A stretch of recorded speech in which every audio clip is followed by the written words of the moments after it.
નમસ્કાર. Indian lit chat channel પર હું ધવલ રાજ્યગુરુ આપનું હાર્દિક સ્વાગત કરું છું. આપણી આજની ચર્ચા આપણને નાઇજીરિયાના એક ધૂળિયા હાઈવે પર લઈ જાય છે, જ્યાં એમ કહીએ કે એક વિચિત્ર દુકાન છે. કોઈ સામાન્ય દુકાન નથી. જરાય નહીં. આ છે એક એક્સિડન્ટ સ્ટોર, જ્યાં અકસ્માતમાં ભાંગીને ભૂક્કો થઈ ગયેલી ગાડીઓનો ભંગાર વેચાય છે. અને આ જગ્યાના કેન્દ્રમાં છે વોલ સોએન્કાનું પ્રખ્યાત નાટક ધ રોડ. એ જ વોલ સોએન્કા જે સાહિત્યનું નોબેલ પારિતોષિક જીતનાર પ્રથમ આફ્રિકન હતા. આપણા સોર્સિસ આ નાટકનું ખૂબ ઊંડાણપૂર્વક વિશ્લેષણ કરે છે અને આપણી આજની ચર્ચાનો મુખ્ય સવાલ એ છે કે જ્ઞાનની અતૃપ્ત ભૂખ માણસને ક્યાં સુધી લઈ જઈ શકે છે. આપણે એ સમજીશું કે આ ભંગારની દુકાન, તેના વિચિત્ર પાત્રો અને પેલો લોહી તરસ્યો રસ્તો, આ બધા વચ્ચે શું સંબંધ છે. ચાલો આ રહસ્યમય દુનિયામાં જરા ઊંડા ઉતરીએ. બિલકુલ. અને આ નાટકને સમજવા માટે મને લાગે છે કે આપણે 1960ના દાયકાના નાઇજીરિયાને સમજવું પડશે. અચ્છા. એક એવો દેશ જે હમણાં જ આઝાદ થયો છે, જ્યાં પરંપરા અને આધુનિકતા વચ્ચે આમ જોરદાર સંઘર્ષ ચાલી રહ્યો છે. અને આ સંઘર્ષનું કેન્દ્ર છે રસ્તો. નાટકમાં રસ્તો માત્ર મુસાફરીનું માધ્યમ નથી, પણ યોરુબા સંસ્કૃતિના દેવતા ઓગુનનું પ્રતીક છે. ઓગુન એટલે લોખંડ અને યુદ્ધના દેવતા, બરાબર? હા, લોખંડ, યુદ્ધ અને સર્જનના દેવતા. પણ એમને બલિદાન પણ જોઈએ છે. બરાબર. તો ચાલો આ દુકાનના માલિકથી શરૂઆત કરીએ. પ્રોફેસર. નામ તો એકદમ વિદ્વાન જેવું છે. હા, પણ કામ ભંગારનું કરે છે. આ પાત્ર પોતે જ એક કોયડો છે. એનાથી જ શરૂ કરીએ. કોણ છે આ પ્રોફેસર? ચોક્કસપણે પ્રોફેસર જ. એના જેવું પાત્ર બીજું એકેય નથી. તે આ એક્સિડન્ટ સ્ટોરનો માલિક છે. અને એની કહાણી પણ શું કહેવાય, અજીબ છે. તે પહેલા ચર્ચમાં રવિવારની સ્કૂલ ચલાવતો હતો. ઓહ, ચર્ચમાં? હા, પણ તેના વિચિત્ર વિચારો અને ચર્ચના પૈસાની ઉચાપતના આરોપસર તેને કાઢી મૂકવામાં આવ્યો. હવે તે અંગ્રેજોના જમાનાના જૂના ફાટેલા કોટ પેન્ટ પહેરીને ફરે છે અને ભંગાર ભેગો કરે છે. એટલે જે માણસ એક સમયે ઈશ્વરના શબ્દ સાથે જોડાયેલો હતો, તે હવે તૂટેલી ગાડીઓ અને મૃત્યુ સાથે જોડાયેલો છે. તો આ ભંગારની દુકાન ચલાવવા પાછળ તેનો હેતુ શું છે? આ કોઈ સામાન્ય ધંધો તો નથી જ લાગતો. જરાય નહીં. અહીં જ ખરી મજા છે. તેનો એક જ ધ્યેય છે, ધ વર્ડ, એટલે કે સત્ય શોધવું. સત્ય? ભંગારની દુકાનમાં? હા, પણ તેનું સત્ય બાઇબલમાં નથી. તે માને છે કે જીવનનું અંતિમ સત્ય, પેલો દિવ્ય શબ્દ, ફક્ત મૃત્યુની ક્ષણે જ પ્રગટ થાય છે. આથી તે અકસ્માતો પ્રત્યે એક વિચિત્ર આકર્ષણ ધરાવે છે. તે અકસ્માત સ્થળોની મુલાકાત લે છે, છાપામાંથી એના સમાચારો કાપીને ભેગા કરે છે અને ડ્રાઈવરોના લાયસન્સ પણ બનાવટી રીતે બનાવે છે. બાપરે. ટૂંકમાં તે મૃત્યુનો અભ્યાસ કરી રહ્યો છે. એટલે પ્રોફેસર જે જ્ઞાન શોધી રહ્યો છે તે પુસ્તકોમાં નથી, પણ અકસ્માત અને મૃત્યુમાં છે. આ તો જ્ઞાનની બહુ હિંસક અને વિચિત્ર વ્યાખ્યા થઈ. શું તે ખરેખર જ્ઞાન શોધી રહ્યો છે કે પછી આ મૃત્યુ પ્રત્યેનું તેનું આકર્ષણ કંઈક બીજું જ છે? શું આ સંસ્થાગત ધર્મનો એક પ્રકારનો અસ્વીકાર છે? તમે બરાબર પકડ્યું. તે ખ્રિસ્તી શબ્દથી મોં ફેરવી ચૂક્યો છે. તે હવે કોઈક એવી પ્રાચીન મૂળભૂત સચ્ચાઈ શોધી રહ્યો છે જે કદાચ સંસ્કૃતિના આવરણ નીચે દબાઈ ગઈ છે. પણ તેની પદ્ધતિ નૈતિક રીતે ખૂબ જ શંકાસ્પદ છે. એ જ્ઞાનની ખતરનાક ભૂખનું પ્રતીક છે. એવી ભૂખ જે કોઈ પણ હદ સુધી જઈ શકે. વાહ! અને આ પ્રોફેસરની દુનિયામાં બીજા પણ રસપ્રદ પાત્રો છે, ખરું ને? મેં સાંભળ્યું છે કે ડ્રાઈવરો અને તેમના સાથીઓ પણ મહત્વના છે. હા, તેમાં મુખ્ય છે સેમસન. તે એક બસ કંડક્ટર છે જેની નોકરી છૂટી ગઈ છે. એકદમ બોલકણો, મજાકીયો અને જિંદાદિલ. તે પ્રોફેસરની ગંભીર દુનિયામાં હાસ્ય અને જીવન શક્તિ લાવે છે. એટલે એક રીતે જીવનનું પ્રતીક. બિલકુલ. તે સતત ભૂતકાળની વાતો કરે છે, નાટકો ભજવે છે અને ગમે તેવી ભયાનક પરિસ્થિતિમાં પણ જીવવાની મજા શોધે છે. અને તેનો મિત્ર કોટોનું એનાથી બિલકુલ વિરુદ્ધ છે નહીં. તે એક ડ્રાઈવર છે જેણે ડ્રાઇવિંગ કરવાનું જ બંધ કરી દીધું છે. બરાબર. કોટોનું એક અકસ્માત પછી એટલો ડરી ગયો છે કે તે ફરીથી સ્ટિયરિંગ વ્હીલ પકડવા તૈયાર નથી. તે સતત કહે છે, રસ્તો હવે લોહી માંગે છે. તે આધુનિક ટેકનોલોજીના ભય અને તેનાથી થતા વિનાશનું પ્રતીક છે. જ્યાં સેન્સન જીવનને પકડી રાખવા માંગે છે ત્યાં કોટોનું મૃત્યુના ડરથી થીજી ગયો છે. અને આ બધાની વચ્ચે એક સૌથી રહસ્યમય પાત્ર છે મુરાનો, પ્રોફેસરનો પેલો મૂંગો નોકર. એ કોણ છે? મુરાનો આ નાટકનો સૌથી મોટો કોયડો અને તેનું હૃદય છે. તે લંગડાઈને ચાલે છે અને બોલી શકતો નથી. શરૂઆતમાં તો તે માત્ર એક નોકર જેવો લાગે છે, પણ ધીમે ધીમે રહસ્ય ખુલે છે કે તે એ જ વ્યક્તિ છે જેને કોટોનુની ટ્રકે એક તહેવાર દરમિયાન ટક્કર મારી હતી. અને સૌથી આઘાતજનક વાત એ છે કે તે મર્યો નથી પણ જીવતો પણ નથી. જીવતો પણ નથી અને મર્યો પણ નથી. આનો શું અર્થ થાય? આ જ સોયનકાની પ્રતિભા છે. તે યોરુબા માન્યતાના અગેમો સિદ્ધાંતનો ઉપયોગ કરે છે. અગેમો? હા, અગેમો એટલે જીવન અને મૃત્યુ વચ્ચેની સંક્રમણની અવસ્થા. મુરાનોનું શરીર જીવિત છે, પણ તેનો આત્મા ક્યાંક અટવાઈ ગયો છે. તે સમાજ માટે અદૃશ્ય છે. ભૂતકાળ અને વર્તમાન બંનેનો ભાગ છે, પણ ક્યાંયનો નથી.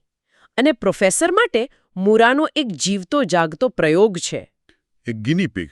બરાબર. તે મૃત્યુની સૌથી નજીક છે, એટલે પ્રોફેસર માને છે કે મુરાનો જ તેને ધ વર્ડ સુધી પહોંચાડી શકે છે. આ તો ખરેખર ભયાનક છે.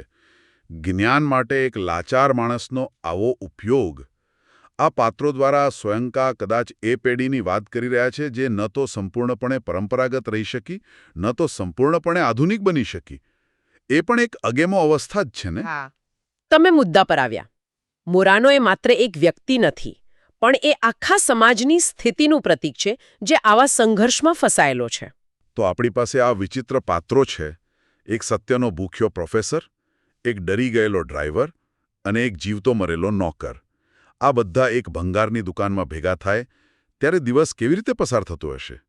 નાટકની વાર્તા આપણને ક્યાં લઈ જાય છે? નાટકની કથા કોઈ સીધી રેખામાં નથી ચાલતી. તે વર્તમાનની ઘટનાઓ અને પાત્રોના ભૂતકાળના સંસ્મરણો વચ્ચે આમ ઝોલા ખાય છે. નાટકનો પહેલો ભાગ સવારથી સાંજ સુધીનો છે અને દિવસની શરૂઆત જ નાટકીય છે. કેવી રીતે? પ્રોફેસર હાથમાં બેન્ડ એટલે કે વળાંક લખેલું એક રોડ સાઇન લઈને પ્રવેશે છે, જે તે રાત્રે કોઈ અકસ્માત સ્થળેથી ઉખાડી લાવ્યો છે. શું વાત છે? આ કૃત્ય પોતે જ સૂચવે છે કે તે સત્યને શોધવાને બદલે કદાચ અકસ્માતો સર્જી રહ્યો છે. મતલબ કે તે જ્ઞાનનો શોધક ઓછો અને મૃત્યુનો દલાલ વધુ લાગે છે. કહી શકાય. દિવસ દરમિયાન પાત્રો જૂની વાતો યાદ કરે છે, એકબીજાની મજાક ઉડાવે છે અને સાથે મળીને ભૂતકાળની ઘટનાઓનું નાટક ભજવે છે. પણ આ બધાની પાછળ એક અદૃશ્ય ડર અને તણાવ સતત વર્તાય છે. વાતાવરણમાં મૃત્યુની ગંધ પ્રસરેલી છે અને સાંજે મુરાનો તાળી લઈને આવે છે, જે એક દૈનિક વિધિ જેવું છે. અને બીજા ભાગમાં રહસ્ય પરથી પડદો ઉઠે છે. હા, બીજા ભાગમાં કોટોનું હિંમત કરીને કબૂલ કરે છે. તે કહે છે કે થોડા સમય પહેલા ડ્રાઈવર્સ ફેસ્ટિવલ દરમિયાન તેણે એક માસ્ક પહેરીને નાચતા દેવતાને પોતાની ટ્રકથી ટક્કર મારી દીધી હતી. ઓહ! અને તે માસ્ક પહેરેલ વ્યક્તિ બીજું કોઈ નહીં પણ મુરાનો હતો. અચ્છા. આ કબૂલાત સાંભળીને બધાને સમજાય છે કે મુરાનોની આ હાલત કેમ છે. આ ક્ષણે નાટકનો તણાવ ચરમસીમાએ પહોંચે છે. અને નાટકનો અંત? મને ખાતરી છે કે તે અત્યંત વિસ્ફોટક હશે. પ્રોફેસર, જેને હવે મુરાનોનું રહસ્ય ખબર પડી ગઈ છે, તે ચૂપ તો નહીં જ બેસે. જરા પણ નહીં. અંત અત્યંત નાટકીય અને હિંસક છે. પ્રોફેસરને લાગે છે કે તે ધ વર્ડની ખૂબ નજીક છે. તે એક અંતિમ ખતરનાક પ્રયોગ કરવાનું નક્કી કરે છે. શું કરે છે તે? તે મુરાનોને ફરીથી પેલો જ માસ્ક પહેરાવીને નાચવા માટે મજબૂર કરે છે. તેનો ઈરાદો એ છે કે માસ્ક પહેરવાથી મુરાનોમાં ફરીથી ઓગુણ દેવતાનો આવેશ આવશે. અને એ આવેશની ક્ષણે? એ આવેશની ક્ષણે, મૃત્યુની સૌથી નજીકની ક્ષણે, પ્રોફેસર ધ વર્ડ એટલે કે પેલું અંતિમ સત્ય જાણી શકશે. અને શું તે સફળ થાય છે? શું તેને પેલો શબ્દ મળે છે? ના, પ્રયોગ ભયંકર રીતે નિષ્ફળ જાય છે. મુરાનો માસ્ક પહેરીને ઉન્માદમાં નાચવા લાગે છે. તેનું નૃત્ય એટલું ભયાનક અને શક્તિશાળી હોય છે કે ત્યાં હાજર બીજા પાત્રો ડરી જાય છે. ખાસ કરીને સે ટોક્યો કિડ નામનો એક ગુંડો. એ કોણ છે? એ ડ્રાઈવરોનો સાથી છે. તેને લાગે છે કે પ્રોફેસર આત્માઓ અને દેવતાઓનું અપમાન કરી રહ્યો છે. એક પવિત્ર વિધિનો પોતાના સ્વાર્થ માટે ઉપયોગ કરી રહ્યો છે. એટલે કે પરંપરા અને વ્યક્તિગત મહત્વાકાંક્ષા વચ્ચેનો ટકરાવ. બરાબર. ઝપાઝપી થાય છે અને એ અંધાધૂંધીમાં સે ટોક્યો કિડ પ્રોફેસરને છરી મારી દે છે. ઓહ. પ્રોફેસર લોહી લુહાણ થઈને ઢળી પડે છે. મરતી વખતે તે સત્ય વિશે એક લાંબુ રહસ્યમય ભાષણ આપે છે, પણ તેના શબ્દો અસ્પષ્ટ અને કોયડારૂપ હોય છે. કોઈને કંઈ સમજાતું નથી. જેવો પ્રોફેસરનો જીવ જાય છે, મુરાનોનો નાચ અચાનક અટકી જાય છે, જાણે તેની અંદરની શક્તિ પણ મરી ગઈ હોય. એટલે જે માણસ આખી જિંદગી બીજાના મૃત્યુમાંથી સત્ય શોધતો રહ્યો, તેને અંતે પોતાના જ મૃત્યુનો સામનો કરવો પડ્યો અને સત્ય તો પણ હાથ ન લાગ્યો. આ તો બહુ મોટી ટ્રેજેડી છે. તો આ જટિલતાને કારણે જ આ નાટકને આટલું મહાન ગણવામાં આવે છે, ખરું ને? ચોક્કસ. તેની ઘણી ખાસિયતો છે. સૌથી પહેલી તો આપણે ચર્ચા કરી અગેમોનો સિદ્ધાંત. જીવન અને મૃત્યુ વચ્ચેની અવસ્થાનો વિચાર સાહિત્યમાં અભૂતપૂર્વ છે. અને બીજું, ભાષાનો પ્રયોગ. મેં વાંચ્યું છે કે તેમાં ભાષાના અલગ અલગ સ્તરોનો ઉપયોગ થયો છે, જે ખૂબ જ પ્રભાવશાળી છે. અદ્ભુત છે. એક તરફ પ્રોફેસરની ભારેખમ, અલંકારિક વિક્ટોરિયન અંગ્રેજી છે, જે વસાહતી શાસનની અસર દર્શાવે છે. બીજી તરફ ડ્રાઈવરોની સ્થાનિક પિજિન અંગ્રેજી છે, એકદમ જીવંત, રમૂજી અને ધરતી સાથે જોડાયેલી. અને ત્રીજું? અને ત્રીજા સ્તરે યોરુબા ભાષાના મંત્રો અને ધાર્મિક ઉચ્ચારણો છે. આ ત્રણ ભાષાઓનો સંઘર્ષ એ નાઇજીરિયાના સામાજિક વર્ગભેદ અને સાંસ્કૃતિક ઓળખના સંઘર્ષને મંચ પર જીવંત કરે છે. અને હવે એના પર આવીએ, જ્યાં મને લાગે છે કે ખરી મજા છે. રસ્તાનું પ્રતીક. રસ્તો અહીં માત્ર એક ભૌતિક જગ્યા નથી, બરાબર? બિલકુલ નહીં. રસ્તો અહીં પોતે એક જીવંત પાત્ર છે, એક ભૂખ્યો દેવતા. ડ્રાઈવરો માને છે કે રસ્તો ક્યારેય ભૂખ્યો રહેતો નથી. આ રસ્તો આધુનિકતા અને પ્રગતિનું પ્રતીક છે, જે નવી તકો લાવે છે, પણ સાથે સાથે વિનાશ અને મૃત્યુ પણ લાવે છે. અને અંતમાં માસ્કનું મહત્વ. આફ્રિકન સંસ્કૃતિમાં માસ્કનું શું સ્થાન છે? અહીં રસપ્રદ વાત એ છે કે પશ્ચિમી સંસ્કૃતિમાં માસ્ક ઓળખ છુપાવવા માટે છે, જ્યારે આફ્રિકન પરંપરામાં માસ્ક એક નવી દૈવી ઓળખ ધારણ કરવા માટે છે. અચ્છા.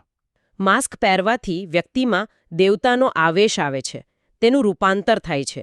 જ્યારે મુરાનો માસ્ક પહેરીને નાચે છે, ત્યારે તે મુરાનો નથી રહેતો, પણ ઓગુન દેવતાનું સ્વરૂપ ધારણ કરી લે છે.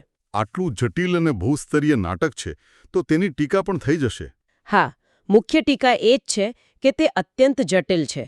જેમને યોરુબા સંસ્કૃતિ, તેના દેવતાઓ અને માન્યતાઓની જાણકારી ન હોય, તેમના માટે નાટકના ઘણા સંદર્ભો સમજવા મુશ્કેલ બને છે. અને પ્રોફેસરના પાત્ર વિશે? હા, કેટલાક વિવેચકો પ્રોફેસરને એક શોષક વિલન તરીકે પણ જુએ છે, જે જ્ઞાનની પોતાની લાલચમાં એક લાચાર માણસનો ઉપયોગ કરે છે.